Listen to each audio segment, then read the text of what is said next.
Ang organisasyon sa Rare Philippines Asia Pacific Region nga nagbase sa Cebu City miduaw sa Dakbayan San Carlos aron mo-assess sa kahimtang sa mga isda o sa duha ka marine protected area sa isla sa Tipaway nitong Hulyo 14 o 15, 2014. Ang Rapid Site Assessment tipik sa final na pag-evaluate alang sa gitinguha sa San Carlos alang sa Pride Campaign Site sa Fish Forever program.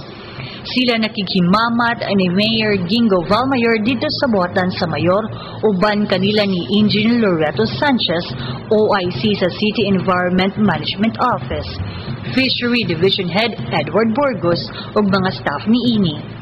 Shedelyn Dolgimi o Jocelyn Barafon sa Rare Philippines ug mga kauban. Dito sa SP Session Hall si Miss Dolgimi ang mipasabot sa ilang organisasyon sa mga katuyuan ug tumong ini samtang si Miss Barafon mao mipahigayon sa Rapid Site Assessment sa duha ka marine protected areas ug kaisdaan ni ini.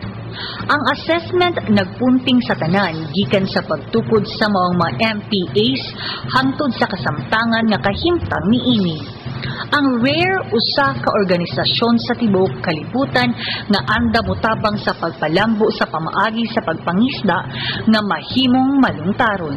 Ang katuyuan sa mga organisasyon mao ang tinguha niini sa maayong pagbahin sa mga kaisdaan ngadto sa katawhan aron makabot ang tinguha sa food security.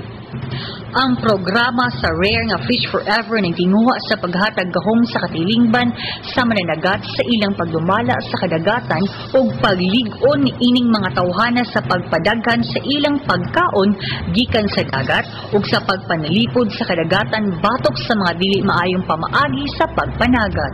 Sa ilang survey na kita na mo nga well represented kaayo ang inyong fishery sector o ang inyong LGU sa San Carlos. Busa na pa sa mga tuni nga nitubag mo sa ilahang imbitasyon nga mo anong hindi karoon kay kamong nagtod ang mga tubag sa among mga pangkana. No, so, karon adlaw i-conduct nato ang assessment sa inyong estado sa inyong fishery management at sa inyong MPA.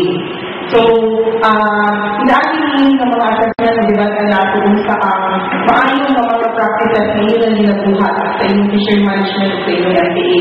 Makita po nato sa mga kakulangon. Aron kamo, pagplano ninyo sa para sunod na tuig, maakit na ninyo, bakit na sa inyong mga desisyon.